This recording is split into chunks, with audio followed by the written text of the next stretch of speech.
अस्सलाम वालेकुम दोस्तों, उम्मीद है कि आप सब खैरियत से होंगे। सिचुएशन हम सबको पता है कोरोना के हवाले से ग्लोबली एंड देन फिर पाकिस्तान पे जो हालात गुजर रहे हैं। इस सिचुएशन में सबसे पहले इंपॉर्टेंट चीज़ जो है वो अपना ख्याल रखना बहुत सबसे ज़्यादा इंपॉर्टेंट है। हाथ धोना है, अपने आप को साफ़ सुथरा रखना है। खांसने से जब भी टिश्यू पेपर यूज़ करें तो आप साथ में डस्टबिन में डाल दिया करें। अच्छा, इससे ये तो है चीज़ इंपॉर्टेंट। इसके साथ जो दूसरी इंपॉर्टेंट चीज़ ये है कि हम बहुत बाहर मुल्कों की मिसालें देते रहते हैं। बाहर मुल्क में हकीकत में जो चीज़ हमें इस्लाम ने सिखाई है ना, फॉलो वो लोग कर रहे हैं। वो रमज़ान जैसे महीने में भी प्राइस कम करके मुसलमानों को रिलीफ देते हैं। हम यहाँ पे थोड़ा सा मुश्किल सिचुएशन क्या आ गई तो हमारे जो ज़्यादा से ज़्यादा 20% जो तबका है वो उसने अपने घर के अंदर ही सारी चीज़ें अपने लिए जमा कर दी मार्केट से निकाल के।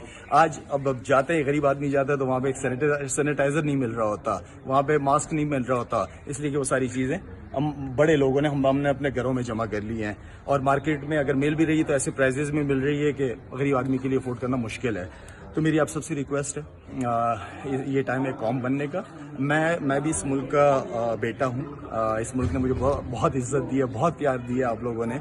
मैं भी एक छोटा सा काम करने की कोशिश कर रहा हूँ। यहाँ पे बहुत सारे विलेजेस हैं जहाँ पे उनका रोज़गार नहीं है, बंद हो चुके हैं हालात की वजह से, लेकिन हम अपनी कोशिश कर रहे हैं कि उनके घर तक राशन पहुँचा सकें ताकि कल को मुझसे ऊपर वाला सवाल ना करे कि सब कुछ दिया तुम क्या कर रहे हो। तो मैं अपनी कोशिश कर रहा हूँ, प्लीज़ आप लोग भी कोशिश करें। एक मुल्क बन के दिखाते हैं ऐसे मौके पे। Thank you.